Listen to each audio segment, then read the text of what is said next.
In addition to Oliver Ackermann, we're here with bass player Dion Lunadon, who is, you know, a rockin' good guy. Join us, and a rockin' good guy.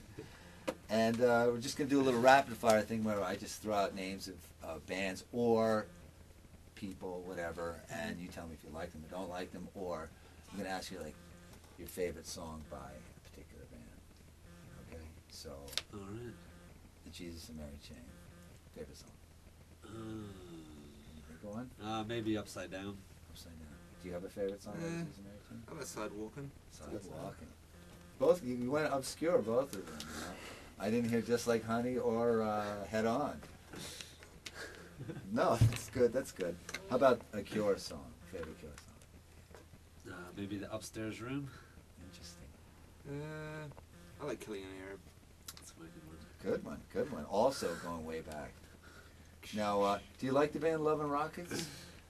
I like some of their stuff. I'm not actually that big of a fan, you Right. know, but I mean, they just have such a huge amount of stuff, which I think is kind of poor. But they have some really awesome Some stuff. gems thrown in there. Yeah, there's some awesome gems. But you know what I mean? It's like one of those bands where I've definitely like bought some of the albums and, you know, even had some of the songs on mixtapes and been really psyched. But if someone, for some reason, generally, you know, if I see a Love and Rockets record or whatever, I'm gonna just like pass it up or something. I feel the same way. No, that's understandable. There's been times where I've listened to the records and I'm like, and then someone will be playing a song, I'm like, who's this? This is great. Awesome. Love and Yeah. Rockets, okay. Oh, all right. Now, are you a fan of the band Sonic Youth? Yeah. Sonic Youth, yeah. Is there a particular Sonic Youth album that you consider the one that you would play more than others? It is for me. I mean, probably actually Dirty because, Goo, because that's kind of how I discovered them. It came out around about the time where I was wicked. getting into that, you know, Yeah. and so, you know, my first band covered Tunic and stuff like that. And Really? so Tunic? it's got a special place in my heart, you know. The song about Karen Carpenter. Yeah. Yeah. Okay, I saw that your latest video was just put out, and it was directed by Sean Alice Group guitarist Ben Crook. Yeah. How did that come about?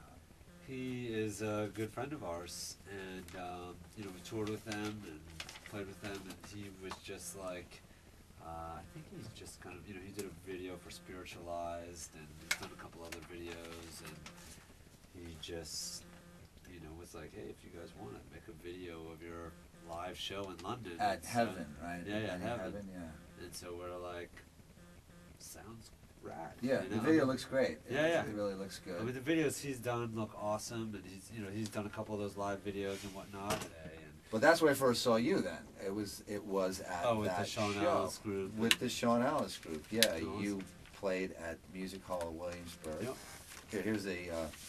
Here is a printout of all my YouTube videos of you guys, and so it lists the dates of the shows that I saw. So, well, there was. Oh, Yeah. of all your YouTube. Oh yeah, these are my YouTube videos that I've Awesome. taken of you guys, and This is from the other night, yeah? yeah, that one. That's the last song from the other night. Okay. It's you went from I've seen that, yes. that technically you call that Ocean, that Ocean. the very last song. Technically. Well, I mean, it's just horrendous noise. Yeah. I mean, you know, but Not really. you go from Live My Life into Ocean, right? Yes. There's really no break, right? No break. Right, Yeah. That's the horrendous noise. Yeah, I'm about to show you these pictures too. You can take a look at those pictures. That's from the other night on the show. There's a real good one of you, but I don't know if I printed that one out or not. But it's on I don't think you did. on my Facebook, That's- where like the light is just coming from behind you, and it's awe-inspiring. Cool. So yeah, so it was really that was good. So anyway, so you're friends with Sean Alice Group, Yep. and they said we'll film your next video. Yeah, we always see them, or we try to see them every time we go to London, or, you know, if they're in the area, we try to hang out with those guys. I mean, they're just like really cool band, really cool people, and, you know, yeah. Yeah. Easiest video shoot I've ever done. Well, it's just you guys just played, We played a right? show and that was it, you know? Yeah. Yeah. It was good. Right. I was right. surprised that he could get so much out of just one show, which was... Well, I would imagine he has a better camera than that, right there. don't know. Yeah, maybe. Maybe. So we were talking about favorite albums. Sonic Youth, Goo, you thought was really good. What about you? I would say Sonic Youth, Sonic Youth. The first record? Yeah, The very first record? yeah. Why is that I mean, interesting it's to the you? most sentimental value, I think, you know, as far as like when I was kind of getting into Sonic Youth. You got into them before me, obviously. No, but you know, I just thought that that was like some really wild, awesome stuff. You know, kind of interesting rhythms, and that's where they like drill through a guitar. And Well, shit Lee like Ronaldo that. uses a drill. Yeah, It totally. was the drill dough or whatever it was. He actually does a solo or whatever you Yeah, want to yeah. call it with the drill. I actually talked to him about it recently. Oh, yeah? Yeah, it was at, Awesome. he was doing a poetry reading at White Columns Gallery, and you know, it was the first time I met Lee, and I actually talked to him. I said, "You should bring the drill back." He goes, "You know what the thing is? They don't make metal drills anymore. They're plastic now, and so you can't really find like a good metal drill." Okay. It still makes the noise with the guitar, you can tell him. Yeah. Yeah, totally. Any motor. It's still a DC motor inside there, even with the Lee, metal one if or you're the, looking or at the, this, or the plastic Oliver one. tells you you can You still can use get a it battery-powered drill as well. Maybe he likes the sound of the metal up against the strings. Yeah, no, that does sound cool, you know. But do you like the way they play guitar, Lee and Thurston? Yeah, totally. I think that stuff is awesome. You know, I mean, and it's cool how they're like constantly kind of searching for, you know, creating awesome sounds with, you know, experimenting with different things. I mean, I, you know, agree with Dion, and to some degree when it was cool when they were playing albums like Goo and Dirty and stuff, when there was kind of like a focus on sort of almost a pop sensibility a little bit. Well, I thought You they know, came like- back to that with the Eternal, their most recent record.